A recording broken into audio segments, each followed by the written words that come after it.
because they did the White House for free. Sir, a friend of mine, a guy that he's terrific.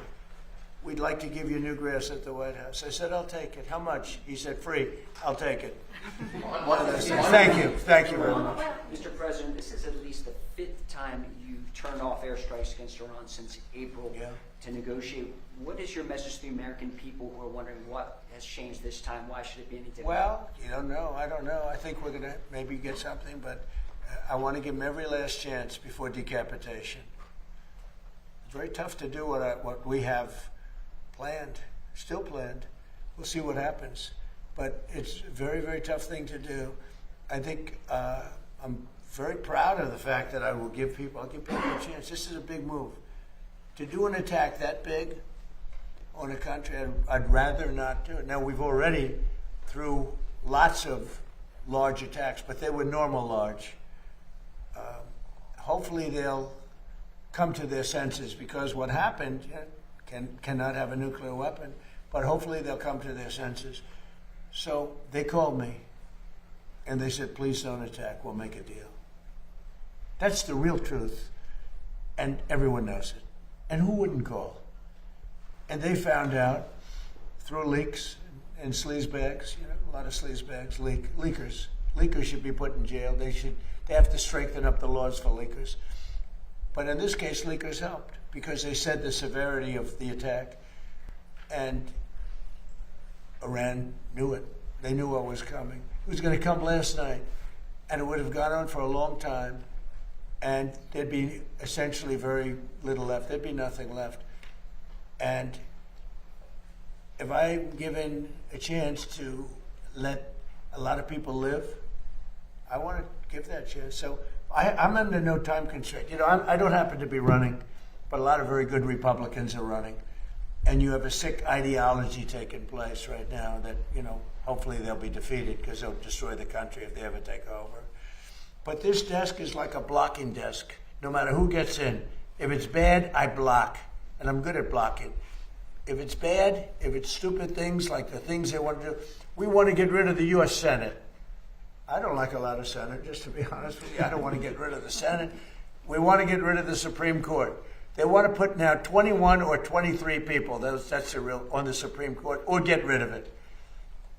They want to get rid of the presidency. They want to have an appointed executive running. That's a communist thing, That's a communist thing. These are sick people. And, I said it the other day, and it maybe doesn't sound that important, but when a country goes bad, like look at the blue cities, what do they have in common, aside from massive crime? Much more crime. The Republicans have very little crime. But what do the blue cities have in mind? And also you can say this with nations when they go bad. The blue cities have something in common: crime, high crime, vicious, violent crime. But what do they have in common? They're all dirty. They're filthy dirty. Their streets are dirty. Their streets smell. Their storefronts are broken. Their trees are all gross. Everything about the place is dirty. And I don't want to mention any specific city. It's really all of them. But you go into these cities that are blue, they're crime-ridden, and they're filthy dirty. They're like Washington, D.C. was a year and a half ago, with graffiti all over the place, with crime all over the place, with people afraid to be here. You had to be ashamed of your capital. Some of the most beautiful buildings built in the real time. Like you look at the Supreme Court building and they put graffiti on it. The most beautiful columns I've ever seen. In fact, our columns are going to be nicer at the ballroom. I said, I want the Supreme Court, but better. But you look at those columns, how magnificent, and then you see graffiti on the side of the building. No artistry, just bad people. But the one thing they all have in common, crime. The two things, crime, but they're disgusting. They're filthy dirty. The streets are dirty. They have people lying all over the street doing you know what. They're all the same. And this is what we're going to put in it. Not going to happen in our country. Go ahead, please. Yeah, in the back. When someone, me sir or Barry? Go ahead. Okay. When a group loses, Let him go there. I'm sorry. He was very rude to you, right? Go I'm with Real America's Voice, sir. Sir, when a group such as the Haitians lose their temporary protective status, how soon should they be bussed and flown out? Well, we had a big victory in court on temporary, the protected status. And I largely leave it up to my people. But we've had people here for many years that they were here temporarily. We had people coming in, and they've been here for many, many years. And they had a tragedy in their country. They had, sometimes it was storms, or it was hurricanes. And they come in and, they're here for 12 years, 14 years. So something's got to be done. Yeah, please. Mr. President, on the oil company, have you spoken to Janine Pirro about her decision to drop No, criminal Janine charges? Pirro made a mistake. Have you There was spoken to her? vandalism. I just told you we did, I think, 78. One of the things was the reflecting pool. Hasn't worked since 1922 because it always leaked.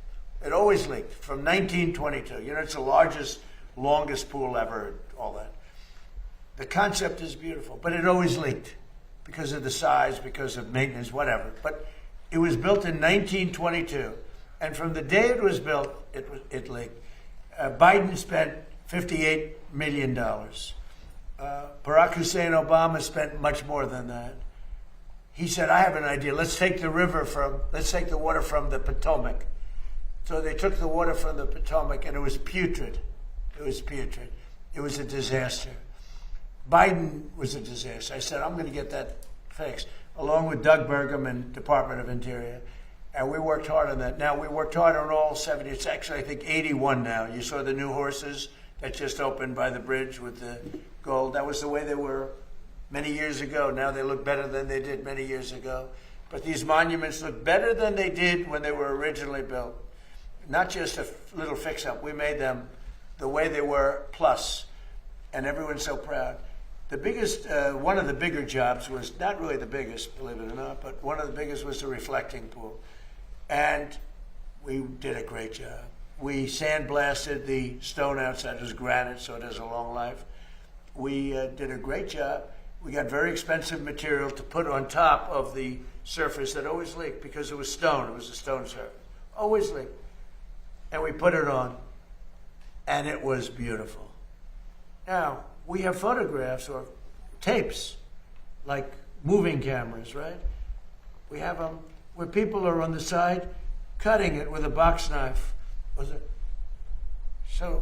Now, I'm not saying I was 100% thrilled with the contractor, but the contractor was rushing. We wanted to get it open for July 4th, and we got it done.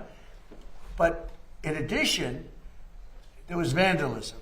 Number one, look at the grass, where the grass was all knocked out with a very, very powerful